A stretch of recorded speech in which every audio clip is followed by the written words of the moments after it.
All right, some examples of exponential growth and decay. For starters, we've got a problem where there's a breeding program, and we can calculate the expected population over n number of years according to this equation.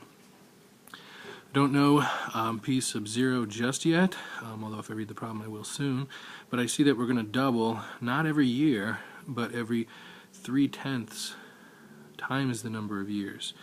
So 3/10 is 3 over 10, which basically means if I let t equal 10 years, we will have 3 doublings of our initial value. So 3 doublings is 2 times 2 times 2, or 8 times our initial value over 10 years. So that's just looking at what this 0.3 is telling us, is like we get 3 doublings every 10 years, because that's 3/10 times the number of t years. Anyway, the first question is asking what's the value of p sub 0. That's the starting population. I know this for 2 reasons. Number one, it's because the equation said we have an initial population of 50, but the second reason I know this is because I could actually use the formula given, recognizing that p of 0 equals 50, means I could put the 50 in for y. P sub 0 is what I don't know, but I know time is 0 years. That gives me 2 to the 0, which is 1. 1 times p sub 0 is 1, or p sub 0 rather. So that means our initial value is 50, and I've kind of proved it this way, or I use common sense this way. So we're supposed to find the expected population after 2, 5, and 10 years. That's just number crunching. I show at least this much work, so I recognize that it's 2 to the 0.6 power, so I'm not going to be double my 50 yet. And when I go to the calculator, I find this about right. We should have about 76 possums after only 2 years, so that's a good breeding program. After 5 years, that's going to give us 2 to the 1.5 power, so we're going to be more than double. When I go to the calculator, that's confirmed, 1.4142. And here, this is an important one, because I said we're going to have 3 doublings after 10 years. So we have 0.3 times 10, which is 3, and that gives me 400, which is 8 times the initial value of possums of 50. So we can see this very good, good breeding program. I wouldn't do anything. Oh yeah, now we have to sketch the graph. So I take the data from A and B, make a data table, so it makes it easier for me to see the data on the graph, and I plot them the way we know how, and I show exponential growth in the process. Very rapid growth later on. And I wouldn't do anything without checking it against technology. And here we could even see the y values from the technology match what I got by just punching it in manually. Alright, here is the next problem that we're dealing with, and before I do anything I want to read it, think about what's happening. It's a liquid, it's been placed in a refrigerator, so it's supposedly going to be getting colder over time. I could tell it's going to get colder because we have 2 to the negative 0.02 t power, and t is measured in time. So we're always going to be, instead of multiplying by 2, we're going to be dividing by 2. In fact, 0.02 is actually 1 over 50. So what I can do right off the bat is I can kind of guess that at t equals 50, that we're going to have 0.02 times 50, which is 1. What that means is we're going to take 100 times 2 to the negative 1 power after 50 years. Which means after 50 minutes, I'm sorry.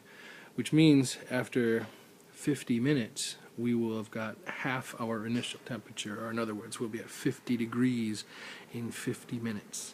So I know it's going to take a long time for this liquid to cool in this refrigerator, because like I said, if we wait 50 minutes, we can see half of the initial temperature of 50 degrees. So this is just me thinking before I actually answer any of the questions.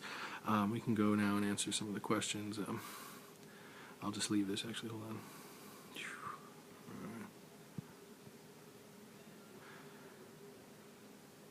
Okay, so and as for the initial temperature, so that's straightforward. It should be 100 degrees. We can prove it by putting in 0 for t, which gives me 2 to the 0 power, which we know is 1. So that's 100 degrees Celsius. The initial temperature is the boiling point of water, anyway. Temperature at 15 minutes, simply a matter of multiplying 0.2 times 15, which is 0.3. I do take the time to to show that 2 to the negative 0.3 is really 100 divided by 2 to the 0.3 power, and it's only 15 minutes, so it should be more than half of, it should be more than 50 degrees for sure. And I find in the calculator 81.23. Using the same kind of number crunching, I find at 20 minutes we're at 75 degrees, and at 70 minutes we're at 33 degrees. This, of course, is consistent with what I was thinking. 78 minutes is more than 50 minutes, so we're more than 50 degrees below, we're more than below 50 degrees. Plotting the data. Pretty rudimentary task. Try to do it as quickly as you can and be accurate in the process, and check it with technology. Once again, the data on the table match what I got by punching it in manually, and the graphs do show the same sort of trend. I also have the point 50-50 on my graph, so I feel good about this.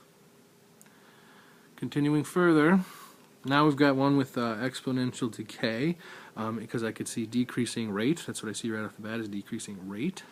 So I have to think about my exponential decay here. If 1 year there are 6,000 dogs, how many will there be in 3 years, and how long would it take for the population to be cut to 3,000? So I need an equation in order to answer these questions, and so I understand that I'm dealing with exponential decay. I start by translating the decay rate, 25% annual loss of dogs. I translate that into a decimal. And then I need to calculate a decay factor based off that. See, we have 100% of the dogs, and we are going to lose 2.5% of the dogs every year. So we lose that from the 100%, which means we are going to keep 97.5% of the dogs. We're going to lose 2.5% of the dogs. Translate each of those into decimals. We have the percent lost and the percent kept each year. Since we start with 6,000 dogs, we can create the equation 6,000 times 0.975 to the x power, and now we can answer both questions. First, when there are 3 years past, we lose 2.5% 3 years in a row. Turns out to lose about 440 dogs over a 3-year period. So if there's a dog control problem, this is a good thing, but if you love dogs, it's a bad thing. Then we have, how long does it take to get to 3,000 dogs? I'm trying to cut the uncontrollable dog population. Now here, I tried to solve the equation by dividing both sides by 6,000. I got 1/2 equals 0.975 to the x. So really this is a rephrasing of the question, and basically at a 2.5% annual loss, how many years until you have half of what you start with, or half of 1? But I can't do algebra to this right now, so what I'm going to do is go to the technology and transfer what I saw on my graphing calculator onto paper so I can show how I found my solution. The solution in this case shows that in about 20, well, we can say just over 27 years,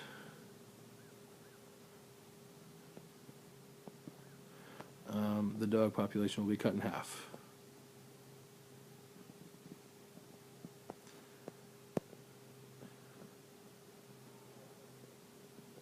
In half. And I don't do that without verifying with the technology. Of course, the technology is how I did it, but this is the verification with technology. So, hope that's helpful. Have a good day.